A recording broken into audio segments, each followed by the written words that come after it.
Shalom Bapak Ibu warga kerajaan yang dikasihi Tuhan. Pada pagi hari ini kita akan merenungkan beberapa firman Tuhan dalam kesempatan doa puasa ini. Satu waktu yang luar biasa untuk kita boleh mencari wajah Tuhan dan kita boleh mencari kehendak Tuhan dalam hidup kita. Saudara, ada banyak pengertian tentang doa puasa. Saya tidak akan membahas tentang berbagai hal pengertian doa puasa, tapi salah satu yang biasanya menjadi kebiasaan beberapa anak Tuhan untuk berpuasa adalah ketika mereka memiliki kebutuhan yang khusus. Ada banyak anak Tuhan atau orang percaya yang mempunyai pemahaman bahwa ketika kita memiliki satu kebutuhan yang khusus yang di luar biasanya, maka tidak cukup hanya berdoa, tapi kita juga harus berpuasa. Apakah memang betul bahwa kalau berpuasa itu bisa menambah kekuatan sebuah doa? Apabila kita memiliki kebutuhan yang di luar biasanya, di luar normal, kebutuhan yang sangat besar, maka kita perlu berpuasa supaya doa kita lebih didengar Tuhan. Atau dalam bahasa lain, lebih manjur. Saya mencoba menyelidiki beberapa peristiwa dan pengajaran yang diberikan oleh Tuhan dalam firman Tuhan mengenai puasa. Ketika saya mencoba menyelidiki kata puasa di dalam Alkitab, maka di dalam Perjanjian Lama, kata puasa itu hanya ditemukan dalam 17 ayat dan 21 kali disebutkan. Kata aslinya adalah Zoom, bukan Zoom meeting seperti yang sedang tren sekarang Zoom meeting, tapi kata Zoom, T-S-U-M, yang artinya berpuasa, merendahkan diri. Nah, pertama kali kata Zoom ini ditemukan adalah di dalam ayat Hakim-Hakim 20 ayat 26. Mari coba kita lihat ayat ini. Hakim-Hakim 20 ayat 26, kemudian pergilah semua orang Israel, yakni seluruh bangsa itu, lalu sampai di Betel. Di sana mereka tinggal menangis di hadapan Tuhan, berpuasa sampai senja pada hari itu dan mempersembahkan korban. Korban bakaran dan korban keselamatan di hadapan Tuhan. Nah saudara, kata berpuasa itu secara harafiah ditemukan di ayat ini pertama kali di Perjanjian Lama. Dan kalau Anda teliti kata puasa di dalam Perjanjian Lama, baik di kitab Hakim-Hakim, 1-2 Samuel, Raja-Raja, Esra, Nehemia, maka sebagian besar istilah puasa ini adalah dikaitkan dengan merendahkan diri, berduka. Ketika bangsa Israel sedang mengalami tekanan yang berat, ketika mereka sedang menghadapi pergumulan, maka mereka merendahkan diri, mereka berpuasa. Mereka melupakan segala kepentingan mereka dan mereka berkumpul bersama-sama sebagai satu bangsa, memohon ampun baik untuk kesalahan mereka maupun bangsa mereka. Mereka betul-betul merendahkan diri di hadapan Tuhan. Nah, saya mengajak kita untuk mengerti bahwa berpuasa sebetulnya adalah melupakan segala kebutuhan daging kita. Karena itu kalau di awal saya mengatakan bahwa banyak anak Tuhan mempunyai pengertian bahwa berpuasa itu untuk menambah kemanjuran sebuah doa, maka kita harus berhati-hati. Jangan sampai kita berdoa untuk hal-hal yang kedagingan, lalu kita berusaha memaksa Tuhan supaya mendengarkan doa kita. Jadi doa puasa bukan untuk supaya kita bisa membeli barang-barang yang baru, misalnya kita punya kebutuhan atau keinginan, lebih tepatnya keinginan akan barang-barang lahiriah. Lalu kita berdoa puasa supaya doa kita lebih didengar Tuhan. Itu keliru saudara. Karena kalau kita perhatikan Perjanjian Lama, maka berpuasa itu lebih ke arah merendahkan diri di hadapan Tuhan karena kesalahan. Karena mereka menyadari bahwa bangsa mereka melakukan kekeliruan. Atau kalau mereka sedang menghadapi tekanan musuh. Esra dan Nehemia berpuasa ketika mereka akan membangun tembok sekeliling Yerusalem yang runtuh. Mereka berpuasa, mereka minta perlindungan Tuhan. Mereka sama sekali bukan berdoa supaya mendapatkan barang-barang yang mewah, untuk mendapatkan keinginan-keinginan kebutuhan mereka. Tetapi mereka cari wajah Tuhan, minta pertolongan Tuhan, minta ampun. Itu yang dimaksud dengan doa puasa. Nah, sesungguhnya doa puasa ini sangat bertentangan dengan kedagingan. Jauh sekali dari kedagingan. Saya mengutip kata-kata seorang hamba Tuhan, yaitu Mike Bickle. Dia adalah pendiri Hope, House of Prayer di Amerika. Dia berkata seperti ini, when people pray and fast, there's an increase of Holy Spirit activity. That's a fact. Ketika orang berdoa dan berpuasa, maka yang muncul, yang bergairah adalah Roh Kudus. Dan tentunya roh kita bersama Roh Kudus. Jadi sangat jauh dari keinginan-keinginan daging.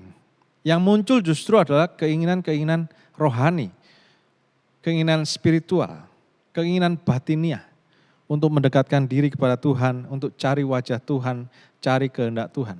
Sama sekali jauh dari keinginan kita, kebutuhan kita, keinginan kita. Kedagingan kita betul-betul dimatikan. Tentunya kalau kita berpuasa, tubuh kita merasa lemah. Karena memang kita tidak mendapatkan asupan makan, asupan minum. Terserah saudara mau berpuasa berapa jam, tidak ada aturan yang baku, disesuaikan dengan kemampuan tubuh kita masing-masing. Tetapi biasanya rata-rata orang akan berpuasa sampai sore atau siang hari. Skip 1-2 kali makan. Dan itu akan membuat tubuh kita menjadi lemah. Karena biasanya kita makan dan minum, kita sarapan, tapi kita melewatkannya. Nah, ketika daging itu lemah, maka roh itu yang menjadi kuat. Ketika kedagingan kita lemah, batin kita menjadi kuat. Itu yang hendak dikatakan oleh firman Tuhan dan hamba-hamba Tuhan. Ketika kita berpuasa, kita berpuasa untuk cari wajah Tuhan, cari kehendak Tuhan. Dan ketika daging kita lemah, roh kita kuat, maka kita menjadi lebih peka, lebih sensitif dengan suara Tuhan, dengan suara Roh Kudus. Nah, saudara, walaupun kata puasa ini ditemukan di kitab Hakim-Hakim, tetapi sebetulnya ada seorang tokoh yang sebelumnya sudah melakukan doa dan puasa. Yaitu saya temukan di kitab Keluaran 34 ayat 28.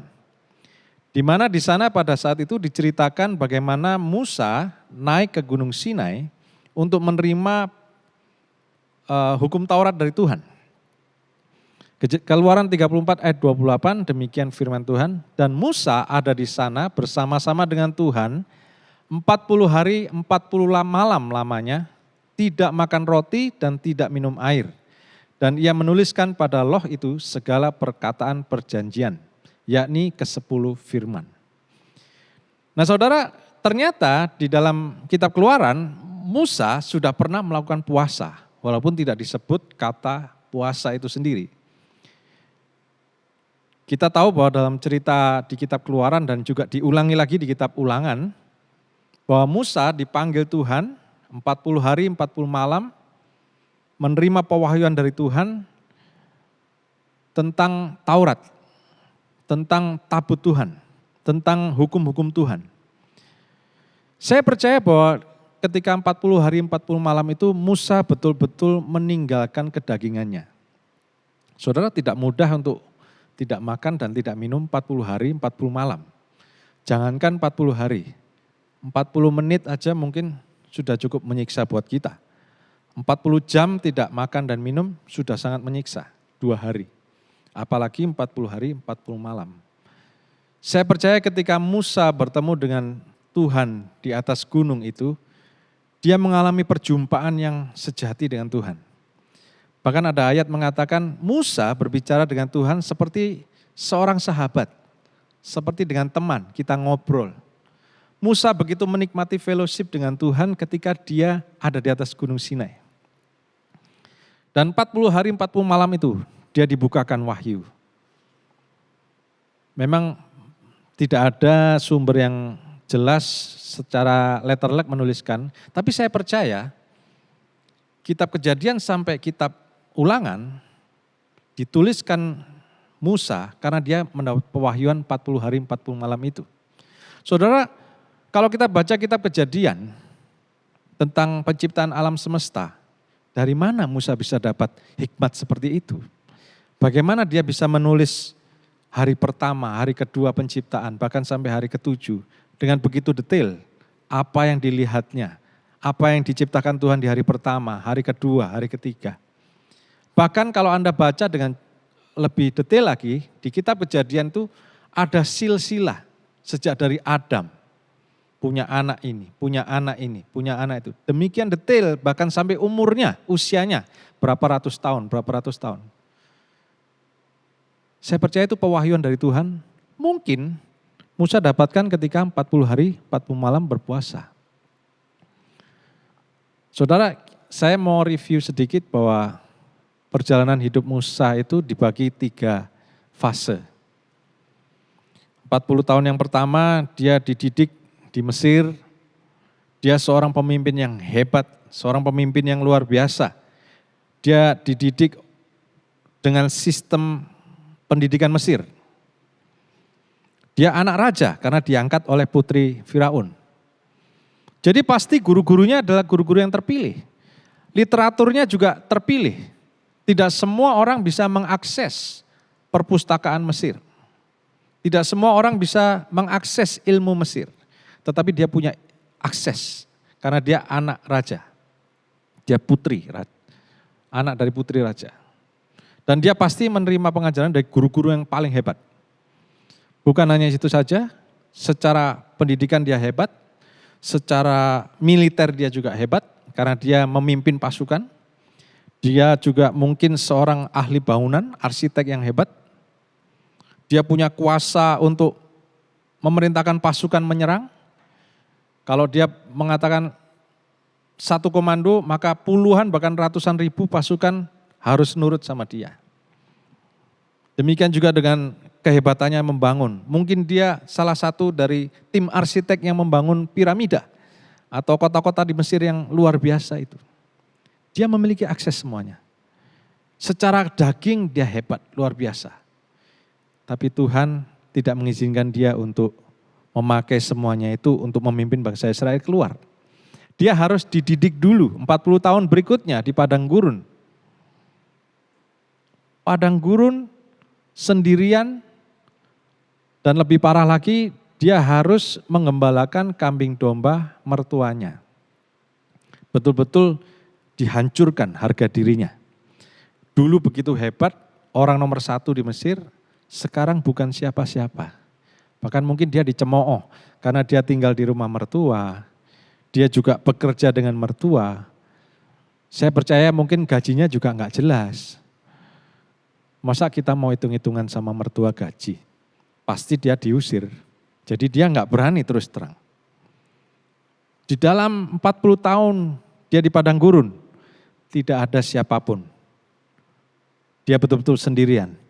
Dan Tuhan mau menghajar dia, mengajar dia bahwa hanya bergantung pada Tuhan, dia akan menerima pewahyuan yang sejati itu.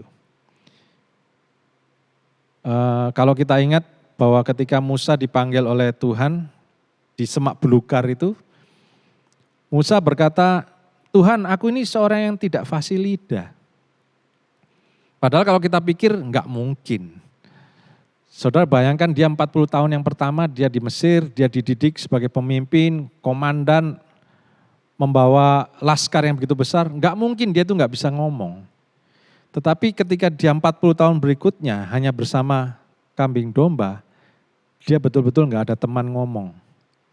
Bayangkan tiap hari bangun, bawa domba, kambing, ke padang gurun, sendirian. Mau ngomong sama siapa? Ngomong sama kambing domba pasti. Dan kambing domba diajak ngomong pasti jawabannya hanya satu, yaitu embek. Karena itu enggak heran kalau Musa berkata, aku tidak fasih lidah. Karena selama 40 tahun berikutnya dia enggak pernah ngomong. Mungkin dia ngomong sendiri awal-awalnya, setelah itu dia enggak pernah ngomong. Dan di 40 tahun terakhir dari hidupnya, Tuhan memakai dia. Tapi sebelum itu dia mengalami 40 hari 40 malam. Berdoa puasa, ketemu Tuhan. Dia menerima pewahyuan dari Tuhan.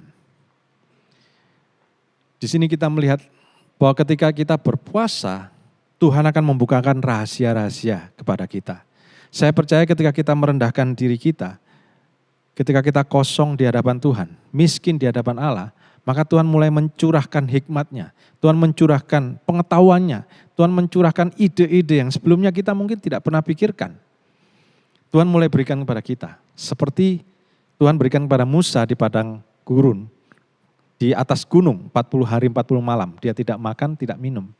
Tapi justru ketika fisiknya lemah, rohnya kuat, batinnya kuat, dan dia peka mendengar suara Tuhan. Dia peka mendengar instruksi Tuhan. Dia mencatatnya, setiap kata demi kata dengan detail. Mari kita merendahkan diri kita, merendahkan hati kita di hadapan Tuhan dengan puasa ini, supaya Tuhan mencurahkan kuasa, hikmat, ide, pengetahuan yang baru kepada kita. Nah saudara, di perjanjian baru, puasa 40 hari 40 malam ini juga diulang lagi. Oleh siapa? Tidak lain tidak bukan oleh Tuhan Yesus. Di dalam Matius 4 ayat yang kedua, dengan jelas ditulis di sana bahwa Yesus berpuasa 40 hari 40 malam. Akhirnya laparlah Yesus. Puasa Yesus yang 40 hari 40 malam ini adalah tepat ketika dia mau memulai pelayanannya. Ketika Tuhan akan mulai memberikan dia kuasa untuk memberitakan Injil, kuasa melakukan mujizat, membangkitkan orang mati, mencelikan mata orang buta. Tapi sebelumnya Yesus harus puasa dulu 40 hari 40 malam.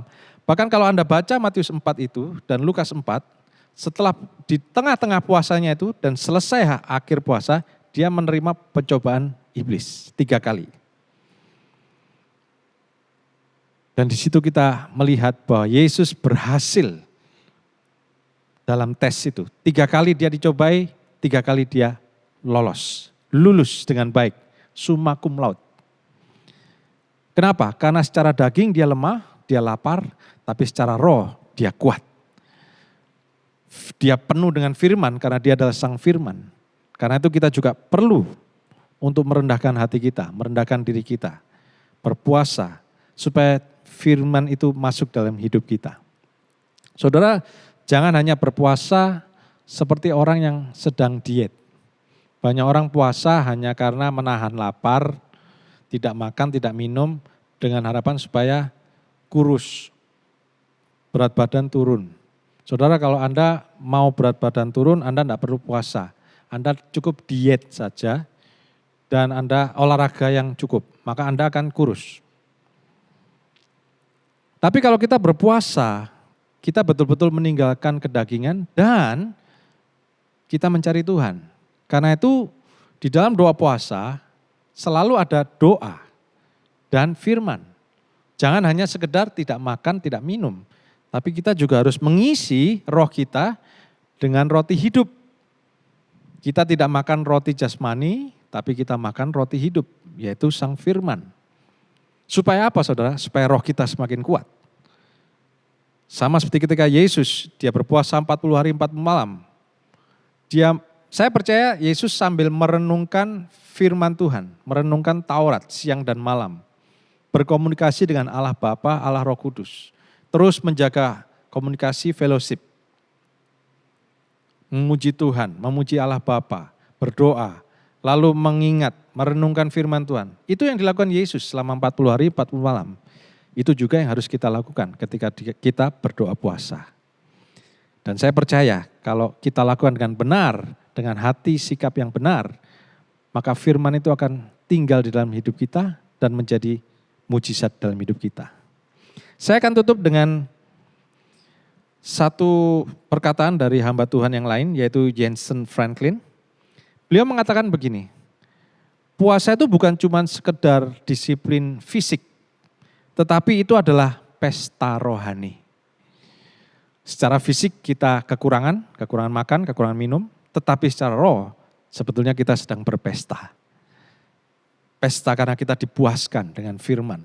Karena itu sambil berdoa puasa, terus baca firman Tuhan, renungkan siang dan malam, supaya firman itu menjadi hidup kita. Tuhan Yesus memberkati. Mari kita berdoa. Tuhan, pagi hari ini kami mencari wajah-Mu, kami mencari hati-Mu, kami mencari kehendak-Mu.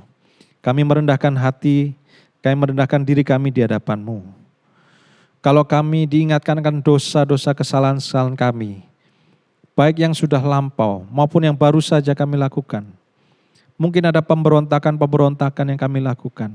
Mungkin ada kekeliruan, mungkin ada salah pikir, salah kata, salah tindakan. Kami minta ampun di hadapan-Mu Tuhan.